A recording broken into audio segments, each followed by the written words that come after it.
ฮะเอาไปยังนี่น่ะมันไข่บ่ได้โอ้เมื่อยเลยตายเลยเข้าได้ดีเว้ยนี่คือมันไอ้อยู่แล้ว คือมันคืออยู่ไหนเด้อ1 2 3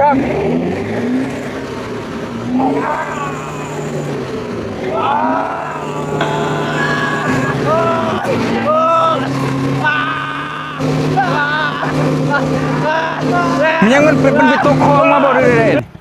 หรือว่าปั่นกันนี่บ่แท้เตอร์บ่ว่าขึ้นว่าโอ้กันลงมาเพราะว่ามันยังสินักกว่าเก่าเลยไปลุยไปไปจัดดูพี่บ่จัดเอาอยู่พุ่นบ่ค่ะบ่นั่งดิใช่เกือบรุดที่ประตูบัดนี้เฮ้ยเสร็จพร้อมคุณกุ้งใช่ผมปัดพรมเดี๋ยวเบิ่งหน้าเจ้าหน้าผู้สาวบัดนี้น้องเศร้าไปกับพี่ไม้ ถึงรถพี่จะงามแต่ก็ให้ยังเอาเบิ่งมีเงินมีคำในใจพร้อมไปทำไมอยู่วะเง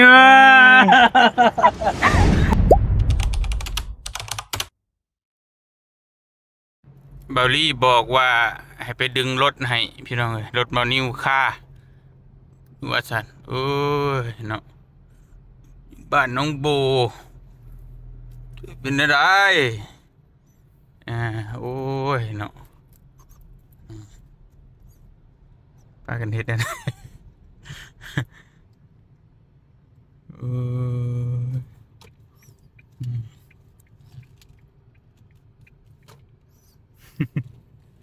เกิดเป็นมือมีแต่รถค่า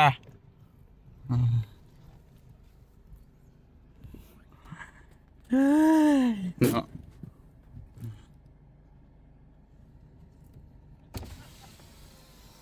ยังอีกฮะรถค่าเลยไอเอ้ยเฮ็ดเอาชื่อแจ็คกันนี่เอาได้มือนี้เป็นแท้ฮะเป็นแท้เนี่ยมาเฮ็ดคิดตัวอะไรเดี๋ยวเลื่อนรถให้ก่อนเดี๋ยวเลื่อนรถว่าเอาดีป่ะแน่นะเอาลูกพี่ลีคือบ่ดึงพี่ลียอมได้ลูกพี่เอาไปยังกันได้อยู่นู้เห็นมันก็เห็นว่าประมาณมันนะครับ จะเห็นแล้วป่ะรถใหม่มือนี่ใช่โอ้ลงมาคือได้ยินว่าพากันไปหาเจ้าขายที่ป่ะดับเตอร์เลื่อนรถให้ก่อนโอเคนายพี่น้องเนาะบ่เห็นบ่เลยเห็นรถแล้วบัดนี้กี่บาทบ่ว่าหรอกรถแล้วบัดนี้เอาสมมุติว่าเด้อพี่น้องเอ้ยสมมุติว่าบ่เตียงบ่มาสมมุติว่าอ้ายบ่มานี่สิได้ถึงบ่ข่อยบ่มาไปสิดึงอันนี้ในแม่อยู่แน่ๆอยู่แล้วพี่น้องเอ้ยคือรถเฮานี่4 วินนี่มันความขึ้นนี่มันก็อาจจะเปอร์เซ็นต์สูงแต่ติดแฮงก็บ่แน่เนาะแต่ว่ายกตัวอย่างบ่เตียงว่าถ้าสมมุติว่าบ่เตียงอยู่ไกลเด้ซะ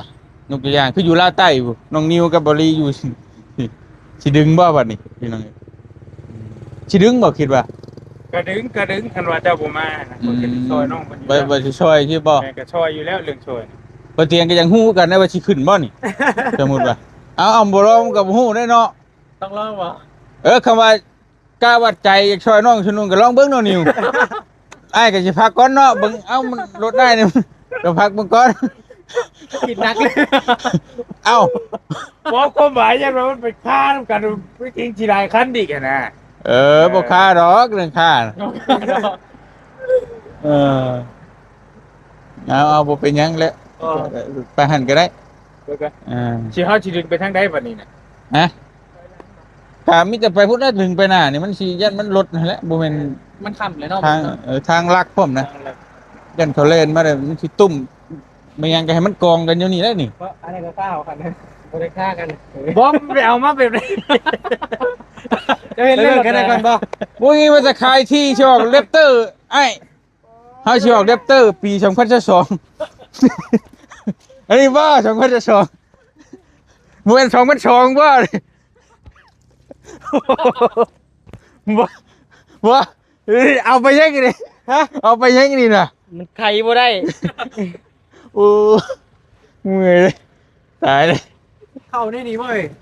เนี่ยนี่ได้เข้านะ แล้วมันขับได้ป่ะเลย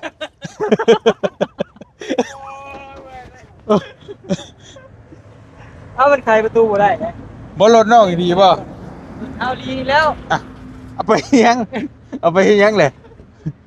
เสียมาแป้งเห็ดช่องแถว นับชง รับชม ชงไพ่ป่ะนี่ โอ้โห ตายพี่น้องนี่เนาะเออ เบิ่งออกนะ ชื่อมาเท่าไรนี่ชื่อ เบิ่งออกนะ โอ้พี่น้องเนาะก็พอดีแปลงแล้วกับป้ามาให้น้องเมฆงั้นคันหนึ่งน้องขี่คันนี้อยู่นี่ครับงั้นแถวเอานัดกันไปกินข้าวกินน้ำกับฝนตกได้เยอะแล้วเสียเวนขึ้นกับที่ละมีรถรุ่นนี้บ่ รุ่นนี้แหล้วพูดเบื้องพูดใช้ได้ รุ่นอิ่วฝ่ายโอ้เบาะบ่นี่ ก็ได้ ป้าเบาะพี่น้องเลยโอ้ดีกว่าวานเนาะคันเกียร์กับตะโมะตะเมะอยู่คักแก่เออ เห็นมันถือ 6,000 บาทเองนะ 6,000 บาทเศษเล็กนะกับแม่นะครับซื้อเบิ่งบางเทื่อพอได้เกียร์นั่นเกียร์นี่พ่อแม่อยู่เฮือนนะ สร้างเห็ดเนาะเพราะว่าดีบ่ขึ้นดีบ่รถนี้มันเป็นยังไง บ่ขึ้นลีกัน เอ่อย อมแล้วครับอันนี้ก็อยู่แล้ว ฮะแม่นบ่ร้องรู้ไอ้มามันขึ้นไปจักใช้อันลูกพี่ตาตีบใช้อันไปจอดไว้พุ่นเร็วเลยบ่น่ะตาย แล้วก็เหี่ยวอยู่แล้วกัน เงียบเตนนี่ดึงรถเท่านี้กะเนาะโอ้ย เปลี่ยนไหมบ่ไม่ เปลี่ยน เจ้า เบิดอะสิให้ใช้เบิดลึงให้น้องบ่น่ะ เอาเจ้ามาเลยก็เจ้าดึงจ้าเดี๋ยวจิขาด สุดท้ายกะคือเก่าอีเฒ่าเฮงคือเก่า อ๋อมันบ่ได้จะเป็นนะ ยังไง จะเป็นที่ชอยอยู่ พี่ ฮะ คันนี้กับคันนี้แลกกับรถเจ้านะป่ะ 2 คันเลย น้องสิบ่เสียเปรียบบ่2 คันใด ยอมนายยอมเป็นผู้เสียเปรียบก็ได้ โอ้ยเนาะนี่เคเอาไปซ่อมอยู่นี่พื้นนี่ ชมก็สิชมเองเนาะไง โอ้ตาย ไป แล้ว ซะ พี่น้อง ว่าเอามาเห็นยังเคยนี่น่ะ บ่รถข่อยกับมันก็นั่น บ่ไอ้ถามเนี่ยเอามาเห็นยังนี่น่ะ เอามาเนี่ยขี่นี่ได้ได้ตรงแบบนี้เองว่ะ โอ้แล้วบ่ลีเข้าไปกับคาจะรู้ เอาไปที่เลยนั่น แล้วใช้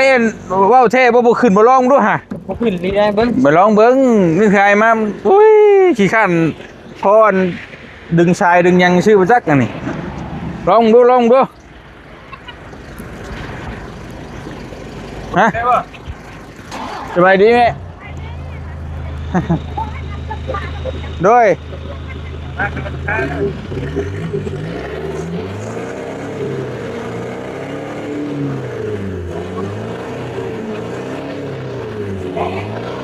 เอ๊ะไอ้มาเดี๋ยวชุกกันชุกมาชุกมาถอยหลังชุกถอยหลังได้อยู่นะชำนี่คือมันคืออยู่นะเด้อ1 2 3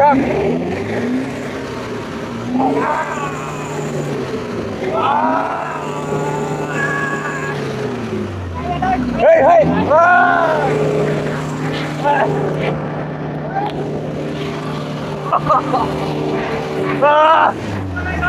โอ้ยใช่โอ้ยระวังโอ้ย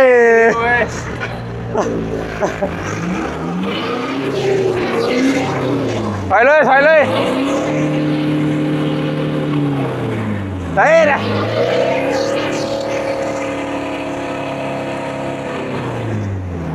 โอ้ยถอยอีกมาชุกอีก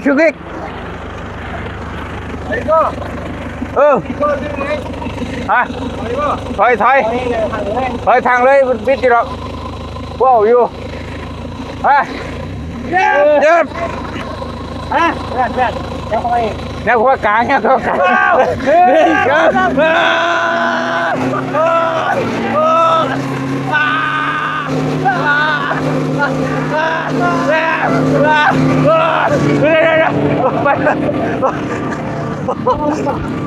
ไปนะใครคดีกูเมื่อยเลยเฮ้ยเป็นอะไร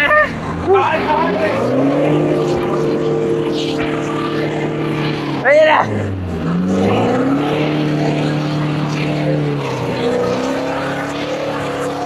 เฮ็ด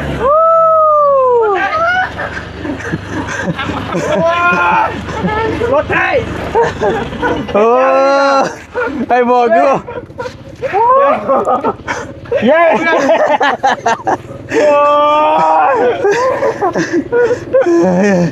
โอ้ยเราเนาะไปเลยไปไหนเราไปคันนั้นอีกบ่น่ะโอ้คันนั้นไอ้มาชีวิตได้ดิ รถไม่ไอ้อย่าไปป้ามันดิ ดึงเอาเฮ้ยโอ้ยเว้ยเลยที่ไหนวะน้องคือบุดึงมาเลยกี่นี่ ก็ถอยหลัง เดี๋ยวกับเชือกนี่ต่อกันนะบุดึงมาง่ายยัง เนาะ เป็นไหมไอ้กันขนาดล่มจริง บุที่เลยนะ โอ้ยยุ่งออกไปได้บ่อยตัวน่ะ ค่อยเปลี่ยนชุดเท่านึงได้ดิ เอ้ยลองยู่ไป ฮะ ลองยู่ไป นุ่งไปใช้ ยุ่งมาหนีเลยบอกอะไรมันอะไรอยู่ดิ ได้อยู่ให้จิคัดนะ บ่ให้ครับกัน กูรู้ว่ามันนี่เนาะ เอาใจเข้าไปจะคืนเว้ย ไอ้มันเปื้อนแห้งไง เข้าเว้ย โอ้ฉันเข้าบ่ได้กูล้มแล้วจะ มันมืดจักบ่เดี๋ยวเอาหัวโคมไปนะน้องไป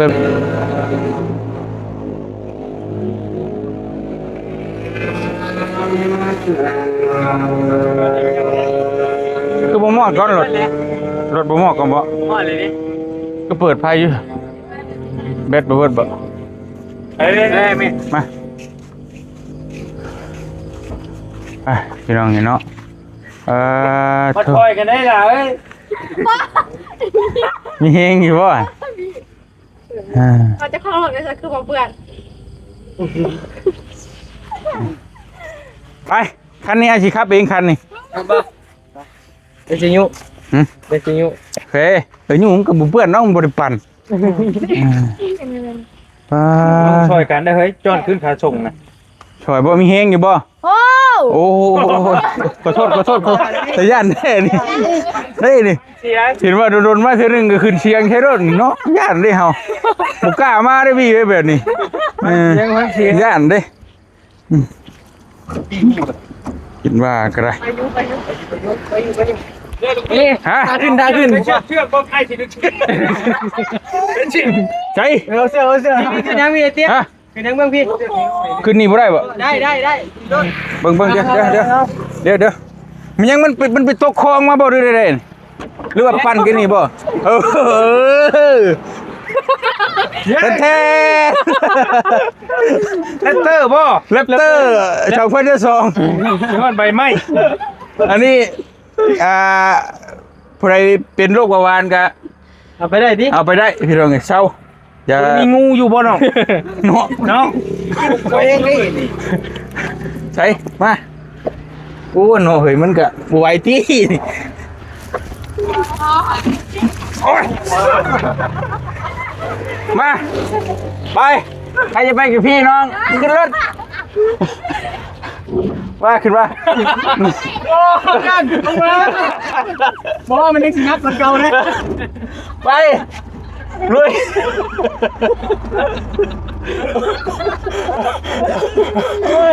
ไป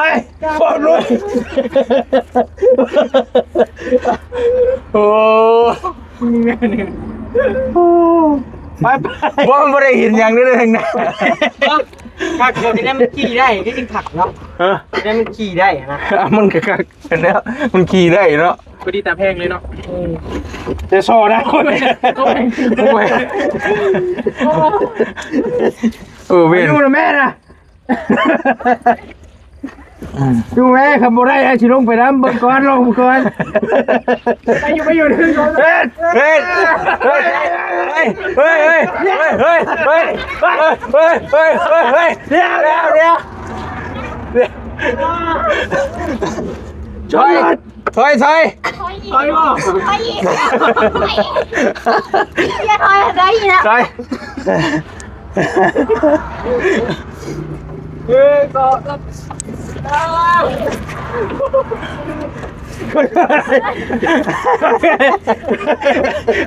ว้าว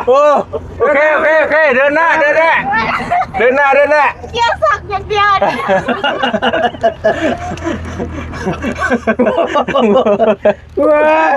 ไปเลยไป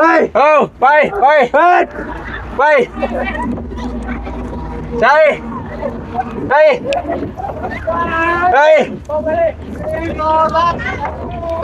บนเฮ้ยโอเคใช่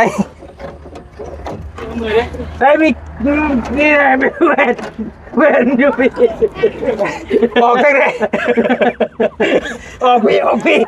ออกได้เฮ้ยบอกกูได้เลยเลยออกได้มาเลย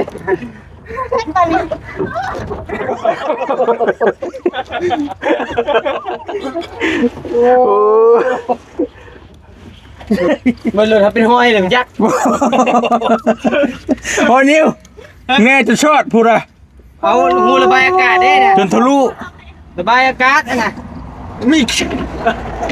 โอ้มีฮอตพาดปากกันโควิดพี่น้อง ไปยังไง โอ้เสียค่าทางอยู่ได้หรอนี่ไปชำระค่าทาง โอ้ ก็อายุจ้ะ โอ้ยพี่น้องเนาะว่าเราหากเก็บไม่ใช่เห็นเนาะ อย่าเกี่ยวกับแม่ ยางมันก็มีลมมีแรงก็เถื่อเนาะ โอ้ผมมีอย่างไรเปลี่ยนไง มีหอดประกันภัยผม ใช่ประกันภัยก็มี บ่เอาคันนี้เอาคันนี้ลงเราไต่ บ่ เริ่มประหยัดน้ำมันเลย จีเอาขามุกดาหารน่ะ ใส่เดิมวะใส่เดิมคักเลยค่ะแต่ว่าจักมันมีอยู่ที่ มีอยู่อ่ะ เดี๋ยวมาเช็คมึง ใครมึงดูใครมึงดูใช่จัง ไม่ได้ว่าบ่มีเขาจักมาจัก ดูพี่บอลจัด เอาอยู่พุ่นบ่ฮะ บ่นั่งดิ ใช่โอ้ มีอยู่จักเรา ยังนี่เอ้ามันก็อยู่นี่เลยเนาะมันก็ฮ้อนก้นบูได้น่ะเอาแต่ก็อยู่นี่บ่น่ะเด้นี่แม่นบ่ใช่นี่ บ่แม่น บ่แม่นบ่ มันอันนี้ เอา จิ๊บลับ คิดไว้ก่อนจันเป็นหลักอยู่นะ เดี๋ยววันนี้พ่อจะมาหาเตยไปเที่ยวนะ โดย โอ้ นั่งกล้าไปกับแม่อยู่ปะ เดี๋ยวเอาทานี่เท่ๆทามึงดูน้องเศร้าจะไปกับพี่ไม้ บอต้องลงมาแต่รถ โดดออกมาจึก สมมติเราเตยอยู่นี้ เอาลงมาก่อนอันนี้แล้วปิดประตูตับแล้วเซยผมบัดนี่ เดี๋ยวนะ โอเค โอเคโอเคฟาวแทบมา แอคชั่น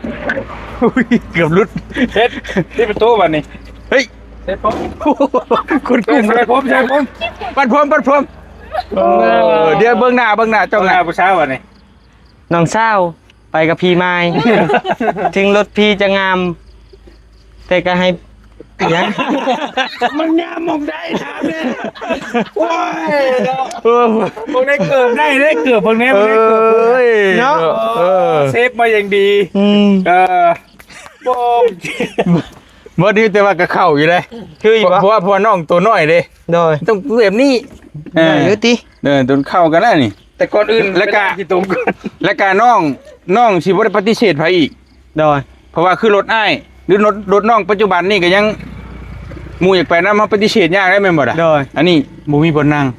แล้ว ได้แต่สองคน แล้วบัด โอ้โกยคักสุดนี่ กันมาเว้ากันเฮาก็ไม่มีได้อยู่นี่บ่ได้ไปเฮ็ดแอร์มันอยู่ ผู้ใดอยากไปนั่งน้ำก็ไปน้ำก็นั่งหลัง โดยสิเฮ็ดแอร์ได้นี่ เฮ็ดให้อีกโอ้ไอ้ติดเครื่องให้มันได้ก่อน ถึงว่ากันพี่น้องเอาซื้อมาใหม่ โดย ไปเฮ็ดหยังชื่อไปชื่อไปเฮ็ดหยัง ตอนชื่อบ่ เด้อ เฮ็ดมันถึกแล้วก็พอได้เอามาแป้งนะ ฮู้ว่าจะใช้นี่ไผบอก เอ้ยเราเลยทักมาบอกเจ้าของรถได้ว่าเราอยากขายเราอ่ะ รู้จักกัน โดย รู้จักกัน และมันแต่ก่อนน่ะมันใช้ได้อยู่บ่หรือว่ามัน เราแต่ปะปีหนึ่งตะกี้เราแก่หัวอาหาร อยู่ขี้คือกัน ขี่คือกัน โอ้6,000 บาท 6,000 บาท โอ้พี่น้องเอ้ยเนาะก็ได้อยู่แปลงเฮ็ดข้อขึ้นนี่ก็ส่งนี่พนักงานกล้องนี่พอดี สวรรค์เชโนได้อยู่ครับอยู่เวียงเจะเห็นบ่อยู่เวียง เขาใช้หลายๆเลย แม่น เพราะมันน่ะหักแกบ่แบบมากันให้เนาะ ๆบ่ว่าตอนนี้แล้วพี่น้องเอ้ยขี่ไปถ่ายคลิปนี่แล้วนี่ ได้ จะได้เนี่ย ได้นี่มันก็บ่ต่างกับรถน้องได้ขับช่องคือกันนี่ แม่นเลย ดีบ่ดีนี่ชุกง่ายกว่าอีกมันคาน่ะ มันเบาเนาะ งัด ห้าม ครับว่าคนในลายนั้นงัดก้นขึ้นเลย บ่ มันเบาเลย แม่นเลยเนาะ ยังเฮ้ยนี่ เดี๋ยวกองอากาศแล้ว เบิ่แล้วหอยเท่สิบยักษ์ อ๋อมีพันมันเงา บ่นี่ แม่งเยอะนาย นี่ มีเงา มียัง บ่แม่น มันเงาไม่เงี้ยนี่ บ้งบ่ บ่แม่นแมงไหม้นี่แหละโอ้นี่ มันต่อได้ บริเบิ้งออกตรงเท่ด้วยนี่ ใส่เบิ่งไปพดก่อน พูดตรงนี้ไปแต่งเฮ็ดดำนี่ได้ได้นี่พูดโอ้โอ้รถจะเปิดได้ ใส่ผู้สาวน่ะ มาดูไปเจอ มานั่งสวีทไปแต่จังนั่ง พี่พูด เอามานั่งดูนั่งน้ำไม้นี่เอ้ยเนาะโอ้ดีแต่บ่แก่เชื่อจะซื้อหยังนางบ่ เอ้ย เบิ่งช่วงจริงจังเนาะเบิ่งช่วงเนาะ บ่เคยมีจักเทื่อ มึงแต่ ไอ้จีบได้บ่ ตามในรถอ้ายไปนี่ไปน้ำได้บ่เอาเบิ่ง ลูกมีเงินมีคำแล้วจะพร้อมไปทำอ้ายอยู่บ่ เงี้ยกันเงี้ยกลัวอีกเลย โหเนื้อน้องคือมาถามว่าไปไสถามดูถามไปไส ไปใส่ ไปบ่อนจะมีแต่เฮา2 คน โอ้พ่อ เอามาได้แล้วโอเคมิตามัดก่อนบัดนี้ มัดเสื้อกันเนาะโอ้เป็นแต่จะจูบตูดกันแท้ โอ้2-3เทื่อเลยมื้อนี้ อันเด้ โอ้ซื้อไปแล้วนี่เนาะแล้วว่าผมมีเงิน ยืมเงินแม่นะ โอ้ยเว้ยเด้ บอกกะถ้าว่ามันขับได้จนเตียก็มีประโยชน์อยู่นะ แต่ว่า แต่ที่ไปชมอีกจักสิเบิดเท่าไหร่ เนาะ โดย เป็นหยังดึงลงรอยใต้บ่าวน้องเฮ็ดให้นี่น่ะ ลากมือบ่ แม่นเอ้าบ่ได้ยากจังนั้นจะเฮ็ดได้เบิด ได้เบิดบ่ แม่นถ้ารุ่นนี้น่ะ ลาก ถ้ารุ่นใหม่นี่แล้วอยากย้อมรุ่นใหม่ ลาก แต่รุ่นนี้น่ะบ่ยาก ลากเขาเมื่อนี่เด้อ หัวโหดเนาะหลายชั่วโมง เอกสารร้อยบ่ ร้อยโอ้มาโชว์เลยบ่นี่ โอ้โธ่โอ้โธ่ โอ้มีหนังสือพวกนั้นนี่ พ่อโอน 6,000ตีเลย นี่ ประมาณ3ล้านปลายโอ้เอกสารร้อยเด้อพี่น้องเอ้ยก180ก2760 มีเอกสารข้างนี้ โดย โธ่ เฮาสิเฮ็ดข้ามไปหม โห ด ดโพตัวนี้ได้ไปได้เดี๋ยวถือไฟรุ่นนึงดำเล่นหรือไม่ได้อยู่แล้ว เนาะ ว้าวมาเห็นไปเที่ยวเซโนสวรรค์รอดกัน นี่นะมาหาไปเตย บริเฮ็ดใบชื่อขายบ่ บ่ บริเฮ็ดได้จังได๋แล้วน้องไปแปลงแล้วมาทวงคืนเด้ บ่ เป็นชื่อเราอยู่เด้ ตายเลยเนาะ เจ้าไปชื่อนำข่อยตอนไหนเว้ยนี่ ได้นี่ โอ้พี่น้อง เอาไม้ก่อนสั่น ได้ใช้คือว่าเห็นประกาศขายดินขายดอนว่าจะชื่อแรปเตอร์ เฮ็ดแนวใดพี่ไปที่มา แป๊บนึงเอานี่ ได้ เว้นก่อน ชื่อตัวนี้อ่า เฮ็ดได้ซะเนาะดินก็บ่ได้ขายจักเทื่อ ฮะ ดินบ่ ดิ ได้ นน่ะ ขาย ดินไผน่ะไอ้ โตอยู่อันเมืองพีนน่ะดินเฮาดินแม่ อืมขายลีนี่ ขายดีแหละ ขายไปเฮ็ดหยัง ขายอันใช่นี่แม่แล้วก็เรือจากนั้นแล้วก็สิว่าจะได้รถบ่ได้รถก็ได้เอาเฮือนนะปรับดิน เท่าไหร่ ตอน ขาย นี้นะอยากขายน่ะ4,500,000 อื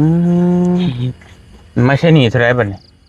แสนปลาย เชนปลายเหลือ3เชน เนาะ จะไปซื้อรถ แล้วแต่ รถเล็บเตอร์บอสชื่อใช้อาจจะไปชื่อน้ำก็ว่า3เชนปลายได้เล็บเตอร์เด้อไปชื่อน้ำเด้อ ดาว อ๋ ดี อดาวว่างก่อน3เชน โดน ก็เลยเอาตัวนี้มาปลอบใจก่อน ปลอบใจก่อน แต่งตัวอย่างดีเลยพี่น้อง โอเคโอ้ เดิมหนึ่งได้เหรอวะ และไปจังใดมาจังใดขึ้นได้มาตกอยู่นี่เอา ว่าสิอ้อมมาเลยสิมาอ้างรถไหม เอารถไม่มั่งบูชาว แม่น ก็บ่ไปลากก็บ่ว่าอยากบูชาวกันเห็นว่ากะอยากโชว์ด้วยหนึง อยากโชว์หน่อยหนึ่ง โชว์บูชาว โดย เออง านบ่เฮ้ย ใช่ได้มาอยู่ช่วยให้ผู้ชายมาอยู่ช่วย เดี๋ยวงามคักปะยัง เนี่ยนี่ งามไส้ งามใช่เลยนี่แหละ เออ เกิดเขานี่งามแพง อ๋อแหละสิลากเมื่อซ่อมอยู่เฮือน โดย แล้วเมื่อป้าไว้แหละสิเช็คหยังทุกอย่างนั่นแหละป้าไปเพื่อนพุ่นเนาะ โดย โอเคอ่า ใช่ อันผู้ขับให้นี่ได้ สร้าง จะ เป็น ให้ หมู่เดียวกับ อ๋อ บักกุ้ง หมู่ก็คือบ่แบ่งให้แน่หมู่เนาะพี่น้องเอ้ยหมู่ เอามา นี่จะจ้อยหนึง จะคาโลนี่ก็ได้เนาะ เด้อ ขายรถมา มาใช่น่ะ โอ้เคยออกรถใหม่ได้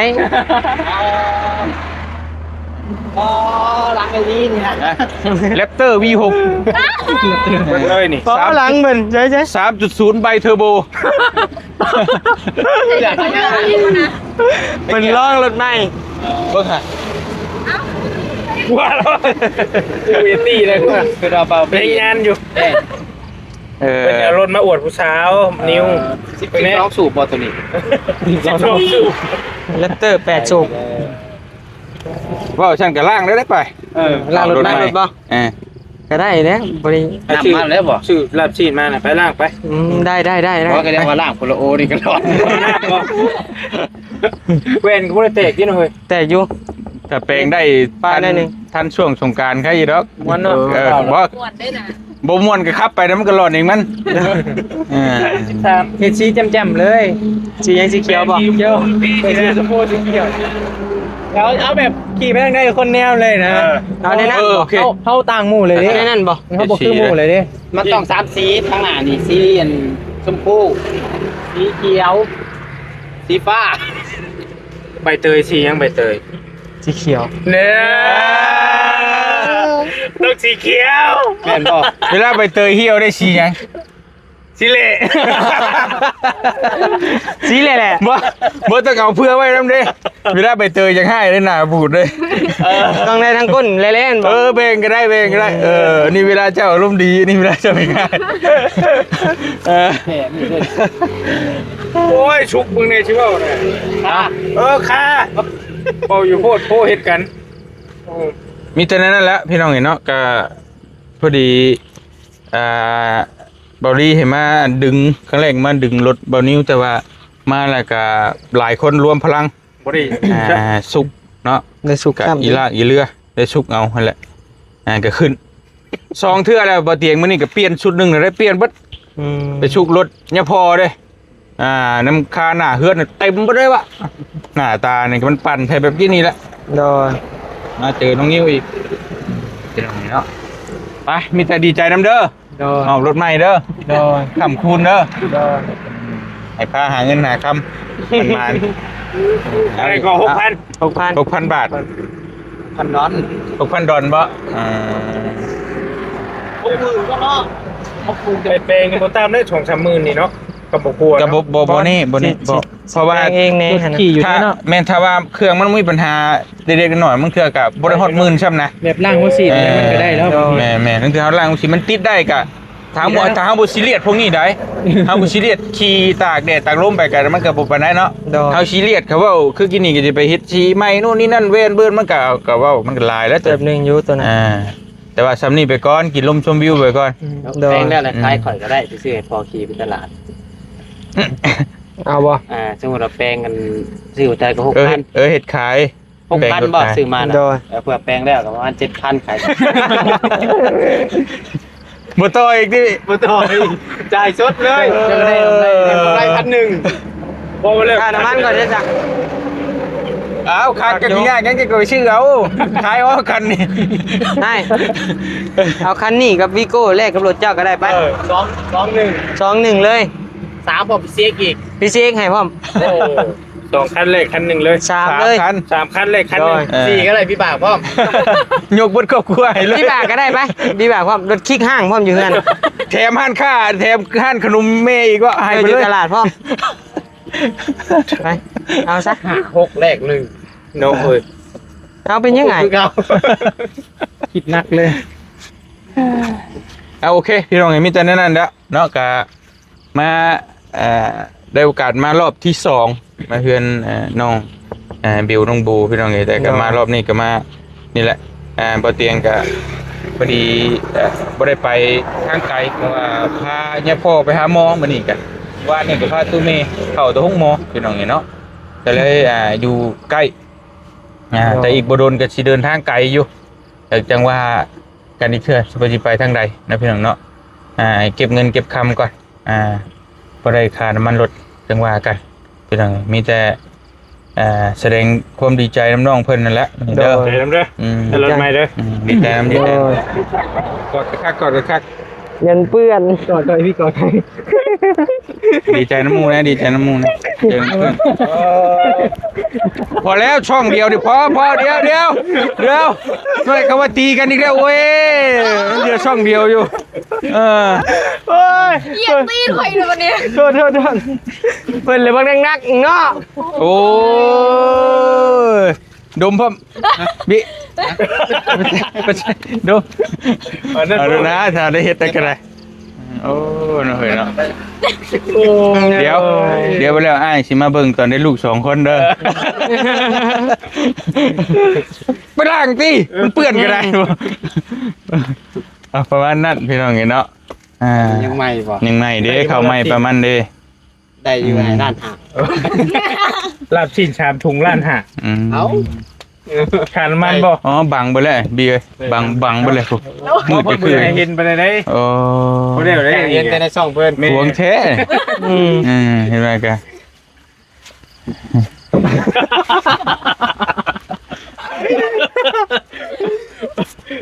เอาโอเคอยู่ดีมีแห้งพี่น้องเห็นเนาะมีแต่ว่าเดียวสินั่งลิ้นน้ำนองเพิ่นจะได้เจอหน่อยกันเด้อเลี้ยงบ่เลี้ยงอันรถบ่ ล้างรถ ล้างรถใหม่ครับบ่ลูกพี่ บ่แล้วจังหิวนี่ แค่กินนี่แหละ โอเคเนาะอยู่ดีมีแห้งบัดจุคูทุกคนเด้อพี่น้องเด้อสบายดีเด้อไม่ได้พบไปเจอกัน